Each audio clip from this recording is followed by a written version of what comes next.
Now see, Melissa McCarthy, this is the kind of movie you should be doing. Not Tammy or Happy Time Murders. Can You Ever Forgive Me? This is the kind of movie you should be doing.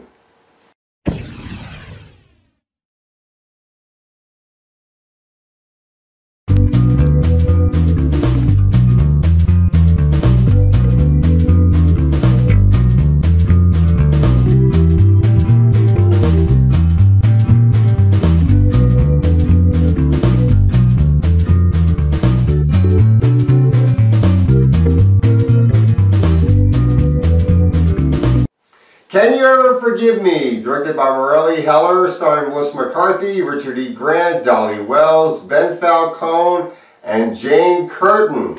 This movie is based on the true story of Lee Israel, a writer that hasn't written much in a while. She writes biographies and she also works at this office place. She's an alcoholic and a very rude person. She gets fired from her job, her office job. She hasn't written anything in a while. Her books don't really sell that much. When she goes to the bookstore to get rid of some old books that she has that's been piling up in her home, she gets mad at the book clerk because her books haven't been selling. And the guy shows her where her books are and they're in like the cheap section. So that just shows how much of a bestseller she is. She hasn't sold many books in a while. She has like one fan that shows up in this movie, played by Dolly Wells. Anna becomes one of her buyers in when we get into the main plot of the film, which is,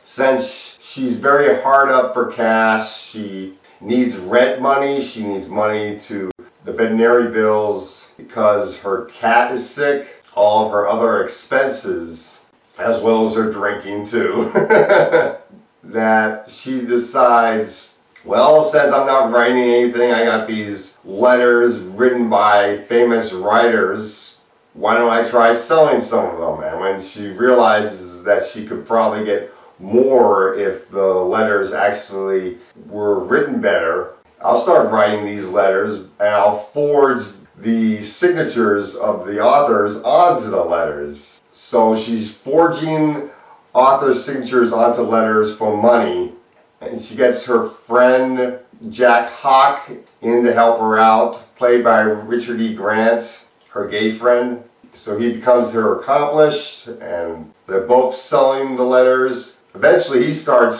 stealing the idea and trying to make money on his own off the letters, which creates a rift between them, and that's pretty much our movie. I don't want to go too much more to spoilers. Of course, eventually she ends up getting caught. You can't do something like this without getting caught.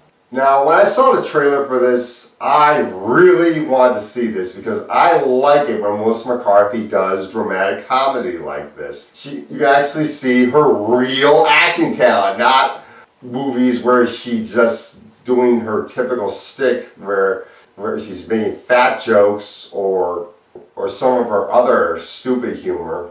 Some of the comedies that she's done, like The Heat and Spy, those are actually pretty good movies, but then you have Tammy, and Happy Time Murders wasn't really all that good. I hated Tammy though. That movie was terrible. There were a couple movies that she did this year that really didn't look all that good to me at all, and I just flat out skipped them because I knew they were going to be bad. And the reviews for all those movies were coming in badly, so I'm glad I skipped them. When I heard about this movie, I thought, this is the movie I want to see from Melissa McCarthy, and I really like this movie. Melissa McCarthy's excellent as Lee Israel. You can almost barely recognize her because she really feels like she's becoming this character, and she does a really good job playing this character that can be seen as a villain, even though she's a bit of a sympathetic villain. When you look at her life, you can see what drives her to forge these letters. Her drinking buddy and best friend, Jack Hawk, played by Richard E. Grant, is really good in the movie too. I did like his character and the way they do the fact that he's gay, works very well into the movie. Dolly Wells, who plays somebody that is a fan of Lee Israel, probably the only fan that she has maybe. And not only is she a fan, she is a bit of a writer herself. She's actually very good in the movie. I really did like Dolly Wells in the film. Ben Falcone, who I believe is Melissa McCarthy's husband, he shows up in the movie, and the small part that he has is actually pretty good. He's one of the buyers in the film. Then you have Jane Curtin, who plays Marjorie, Lee Israel's publisher, and she's really good in the movie. I really did like her character in the film. The two leads, Melissa McCarthy and Richard E. Grant, are great in the movie. They have really good chemistry in the film. The story itself is just really good and very fascinating, really, also. I really like this movie, and I definitely think people should check this movie out. I could see Melissa McCarthy getting an Oscar nomination for this. Maybe Richard E. Grant might also get an Oscar nomination too. I'm going to give Can You Ever Forgive Me an A-. So definitely check out Can You Ever Forgive Me. I don't know if I can forgive her for Tammy, but this is a start.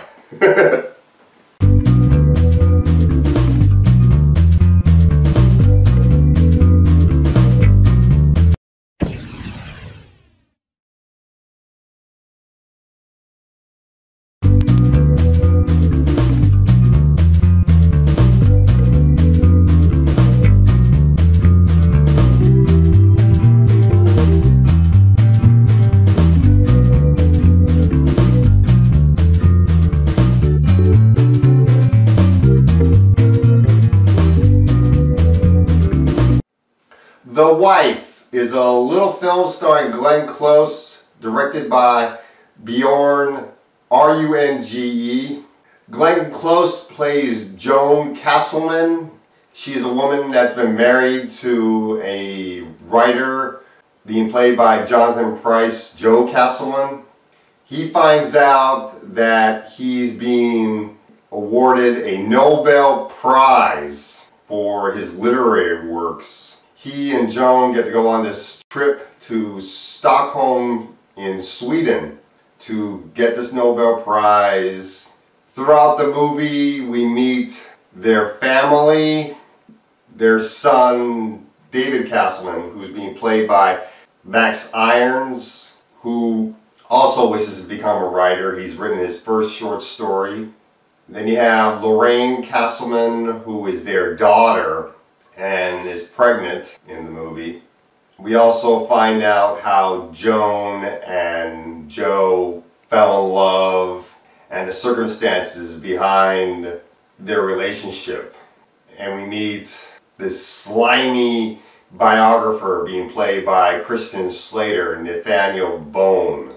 And that's pretty much the movie and the cast. Now, when I saw the listing for this movie, I was curious about it. I watched the trailer, and I thought the trailer was a little bit boring. I didn't know if I wanted to see the movie, but I really didn't want to see Venom. I've already seen A Star Is Born, so this was the only other film that was out that I haven't seen yet that I was interested in. So I went to see it, and I really liked this movie. This was a very good, pleasant surprise. Glenn Close is excellent in this movie.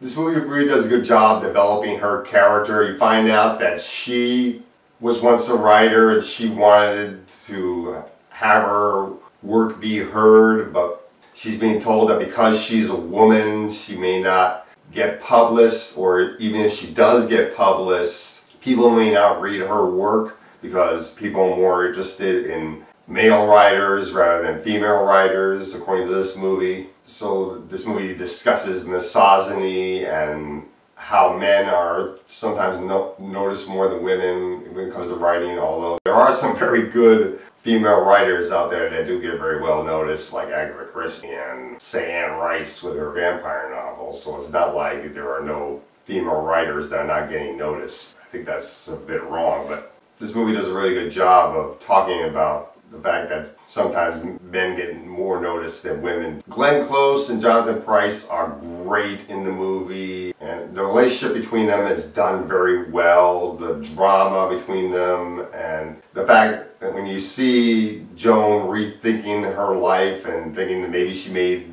the wrong decisions in her life, and when you find out what is the truth behind Joe Castleman's writing, that is really surprising and shocking, and I really did like that. I don't want to spoil it. Max Irons really does a good job playing their son. I really did like him in the film and his character and the resentment he has towards his father, his relationship with his mother and everything.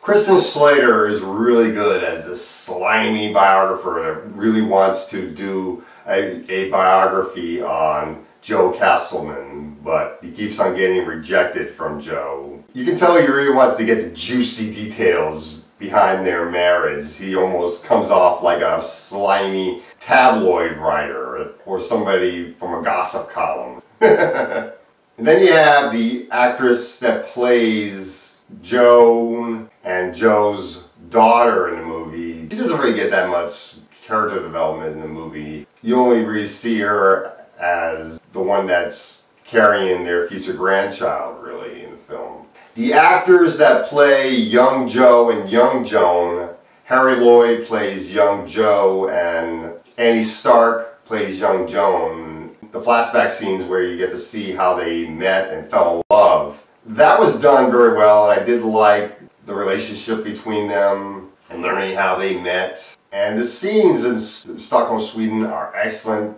Sweden looks really good in this movie. I really like the way Sweden looks in this film. Overall, this is a really great little film. I definitely think people should check this movie out because this movie is not getting enough attention since the bigger blockbusters are overshadowing it, and I really think people should check this movie out.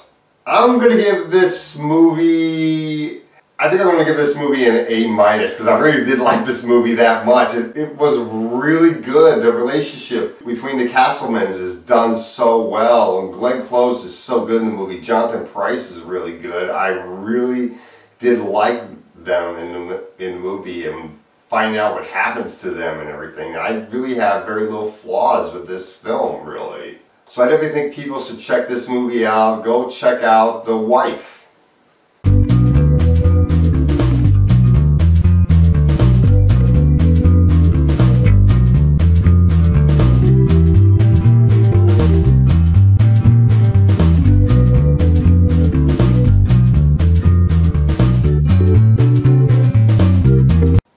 Who better to play one of the worst vice presidents we ever had than a man that played an American Psycho?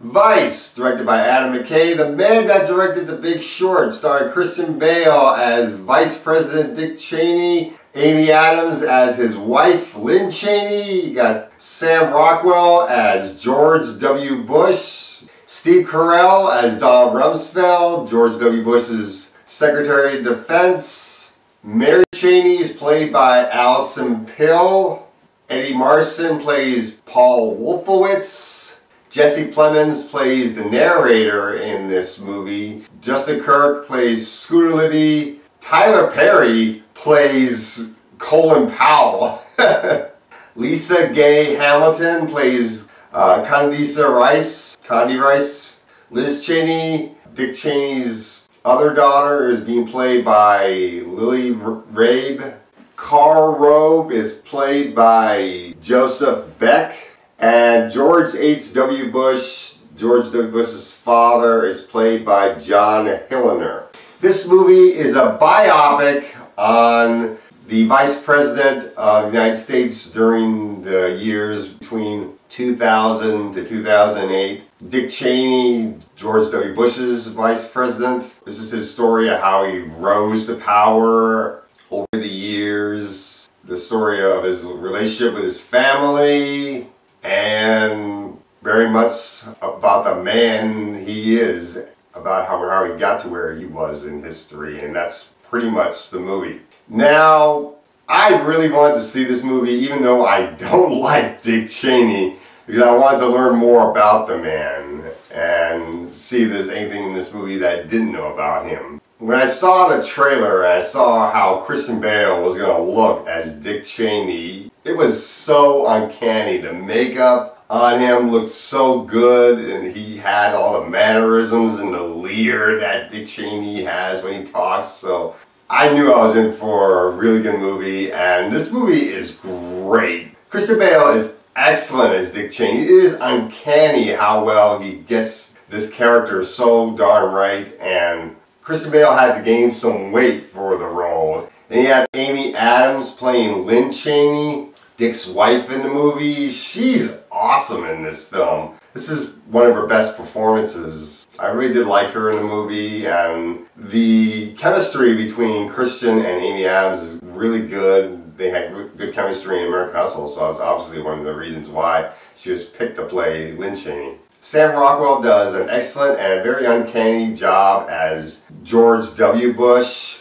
There were times when I actually thought that is George W. Bush, the way he was acting and everything, especially when he's meeting Dick Cheney for the first time to ask him to be vice president. That scene was just funny and really good, because when you see Sam Rockwell eating that chicken while talking to Dick Cheney about the idea of making him vice president, you can see he's like really enjoying the chicken, and Dick Cheney's explaining how the vice president job is pretty much a symbolic job and there's not much to the role, but if he's given most of the decision making and leaves some of the instinct matters to George W. Bush, they'll work out just fine together. And you can tell throughout this movie that Dick Cheney only cares about the power that he's going to get from this position. And that's very much how this movie portrays him, that he wants a lot of executive power through the vice president role. Steve Carell, surprisingly, he does a pretty good job as Don Rumsfeld. When I heard that he was going to play Don Rumsfeld, I thought, really? Steve Carell? I would expect Adam McKay to pick somebody like Bryan Cranston or maybe Ed Harris to play Don Rumsfeld, but Steve Carell, he does a pretty good job, although there are times when it just felt like Steve Carell in makeup looking like Don Rumsfeld, and it didn't really feel like Don Rumsfeld at times. And you have Allison Pill playing Mary Cheney, who, if you know the history of Dick Cheney, you know that Mary Cheney comes out of the closet as a lesbian. She played the role very well. I really did like her in the movie. Eddie Marsan as Paul Wolfowitz does a really good job. The makeup on him was very good. Jesse Plemons does a great job with the narration of the movie. I really did like him in the film. Then you have Justin Kirk playing Scooter Libby in the film, and I thought he was pretty good. Lily Rabe as Dick Cheney's other daughter, Liz Cheney, was pretty good in the movie. And Lisa Gay Hamilton as Condi Rice. It is uncanny. I actually thought it was Condi Rice in the movie. She really looks like Condi Rice in the film, so they did a really good job casting her. Do find out a lot of cool things about Dick Cheney. There was a point in you find out how he became a DC insider. There are some things that people probably already know that you find out in this movie, like the fact that he's the CEO of Halliburton, which a lot of people know about that already, but they did a very good job working that into the movie, and the parts about the Iraq War was done very well. They do a very good job, even though this is one of the worst vice presidents ever, humanizing him with the relationship he has with his wife and the relationship he has with his family, Mary and Liz. What they do with that is a pretty good job, and he does a great job of getting you invested with this character and everything. And seeing that there's more to him than being such a power-hungry vice president. Overall, despite the flaws with this movie, because the flaws would be that the editing is maybe a little bit clunky, and the fact that Karl Rove really doesn't show up that much in the movie. This is a really, really great movie. I definitely think people should check this movie out. I can definitely see Christian Bale, Amy Adams, and Sam Rockwell getting nominations for their performance, and the makeup. The makeup will definitely get an Oscar nomination because this makeup was done so well. So I'm going to give Vice an A-. Definitely check the movie out, and that's all I got to say about this film.